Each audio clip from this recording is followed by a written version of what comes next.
আজি এই দিনটিত আমি সুইফ্ট যি মাৰুতিৰ এটা মাইল খুঁটি এই সুইফ্টখন নতুনকৈ আকৌ সজাই পৰা ওলোৱা হৈছে। এই গাড়ীখন আজি আমি লঞ্চ কৰিবলৈ গৈ আছোঁ আৰু লঞ্চ কৰিবলৈ আমি আমন্ত্ৰণ কৰি আনিছোঁ SBI নিউ গুৱাহাটী ব্ৰাঞ্চৰ AGM সংগীতা দত্ত মেম। এই দুয়োগৰাকীকে পল্লৱী পৰিয়ালৰ তৰফৰ পৰা আমি মৰম যাচিব বিচাৰিছোঁ। আমাৰ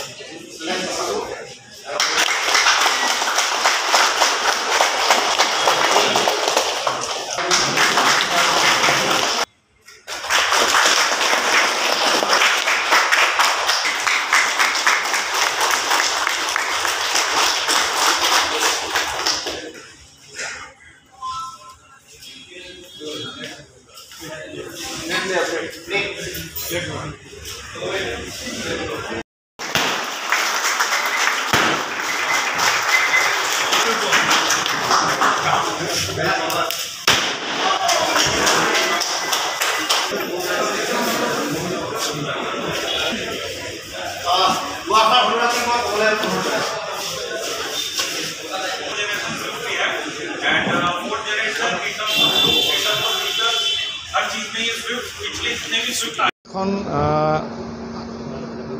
জনমানসত খুব মানে সমাদৃত গাড়ী আৰু এই গাড়ীখনৰ সময় সাপেক্ষে মাৰুতিয়ে কাষ্টমাৰৰ মানে ডিমাণ্ড অনুপাতে বিভিন্ন ধৰণৰ নতুনকৈ লঞ্চ কৰি আহিছে।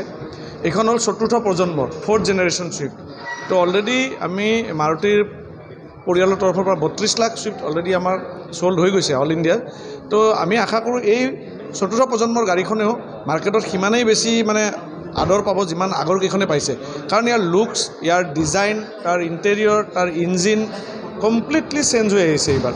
আৰু যিহেতুকে মানুহৰ সদায় দুটা বস্তুৱে মাইণ্ডত থাকে, এটা হ'ল মাইলেজ আৰু এটা হ'ল মেইনটেনেন্স। এই দুইটা বস্তুৰ ক্ষেত্ৰতে ছুইফ্টে নিজকে মানে অলৰেডি নিজকে এষ্টাব্লিছ কৰিয়ে আহিছে আৰু নতুনখনে বিগত দিনতকৈ এতিয়া আৰু বেছি মানে মানুহৰ বিশ্বাসটো মানে বঢ়াই ল'ব পাৰিব।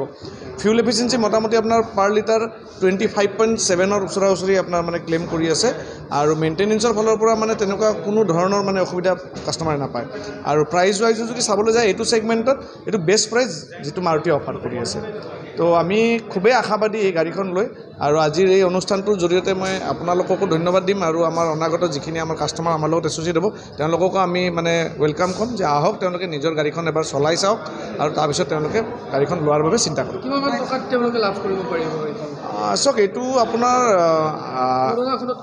ডিফাৰেঞ্চ পুৰণাখনৰ লগত এইখনৰ ডিফাৰেঞ্চটো যদি আপুনি চাবলৈ যায় মোটামুটি 14-15 হাজাৰ টকাৰ ডিফাৰেঞ্চ আহিব। তো তাতকৈ বেছি ডিফাৰেঞ্চ নাই। তো গতিকে মানুহে ইজিলি ল'ব পাৰিব। তো ধৰক ষ্টাৰ্টিং মোটামুটি আপোনাৰ ধৰক 7.5 মানৰ পৰা আপোনাৰ ষ্টাৰ্ট হ'ব। বাকী টপ ভেৰিয়েণ্টলৈকে প্ৰাইচটো বাঢ়ি বাঢ়ি গৈ থাকিব। বাট ডিফাৰেঞ্চৰ ক্ষেত্ৰত বৰ বেছি নাই, 14 হাজাৰ টকা ডিফাৰেঞ্চ আহিব।